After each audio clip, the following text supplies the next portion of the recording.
السلام علیکم ورحمۃ اللہ وبرکاتہ۔ امید ہے آپ سبھی حضرات خیر و عافیت سے ہوں گے۔ معزز ناظرین، آج کی اس ویڈیو میں ایک غلط فہمی کا ازالہ کرنا ہے۔ وہ غلط فہمی یہ ہے کہ عوام الناس کے درمیان میں ایک بات بڑی مشہور ہے۔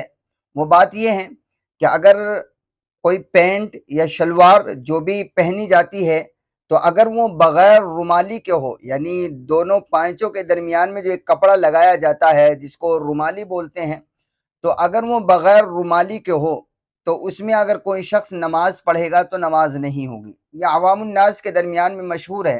ہمارے ایک ساتھی نے یہ سوال ہم سے کیا تو سوچا کہ اس سوال پر جو جواب بنتا ہے وہ آپ تک بحوالہ پہنچا دیا جائے۔ اس سے پہلے بھی بہت سے لوگوں نے سوال کیا، بلکہ یوں کہیے جب ہم چھوٹے چھوٹے سے تھے تو ہم نے بھی بہت یہ مسئلہ سنا، لوگوں کی زبان سے، گھروں میں بھی سنا۔ تو اب آ کر کے اس مسئلے کی جب ہم نے تحقیق کی تو نتیجہ یہ پہنچتا ہے کہ یہ مسئلہ درست نہیں ہے۔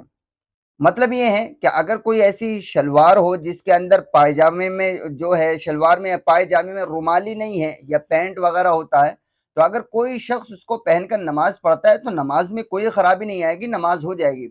دیکھیے، کپڑا پہننے کے لیے، نماز کے لیے جو کپڑا پہنتے ہیں اس کی شرط یہ ہے کہ آپ کے جسم کے ڈیل ڈول اعضا نہ چمکتے ہوں، ڈھیلا ڈھالا ہو، اور پھٹا ہوا نہ ہو جس سے سطر نظر آ جائے، بس، اور پاک ہو۔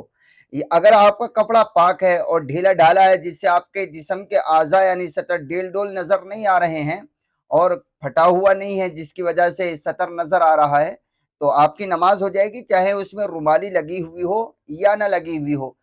یہی سوال آپ کے مسائل اور ان کا حل نامی کتاب ہے، اس کی جلد 3 کے اندر صفحہ نمبر 549 پر یہ سوال ہے، جس کا جواب جو ہے صفحہ نمبر 550 پر دیا گیا ہے۔ آپ اسکرین پر میں نے وہ حوالہ لگا دیا ہے، اسکرین شاٹ، آپ ذرا اس کو دیکھ لیجئے، ملاحظہ کر لیجئے، اور اچھے طرح سے اس کو پڑھ کر اپنی اس غلط فہمی کو دور کر لیجئے، اور اپنے یار دوستوں تک، اپنے دوست و احباب تک اس مسئلے کو پہنچا دیجئے جو ابھی تک اس غلط فہمی کا شکار ہیں، اور وہ یہ سوچتے ہیں کہ بغیر رومالی کی شلوار یا پینٹ وغیرہ جو بھی ہے اس میں جو ہے نماز نہیں ہوتی ہے۔